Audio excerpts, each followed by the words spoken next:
Allergik xəstələrə hansılar olar, hansılar olmaz? Ev heyvanı saxlaya bilər.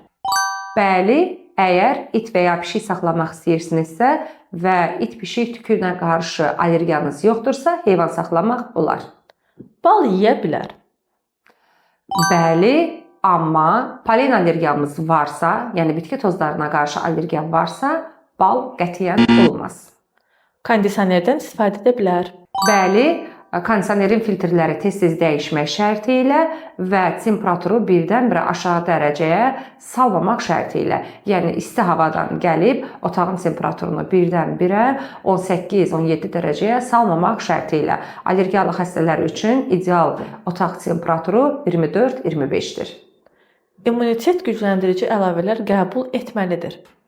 Xeyr, çünki allergiya immun sistemin zəifləməsi deyil. Allergiyanın müalicəsində biz immun sistemi qıcıqlandırmırıq. Əksinə, allergiya immun sistemin qıcıqlanması, çaşması nəticəsində hər hansı bir maddəyə reaksiya verməsi nəticəsində yaranır. Ona görə allergik xəstəliklərin müalicəsində immuniteti artıran dərmanlar istifadə etmək olmaz.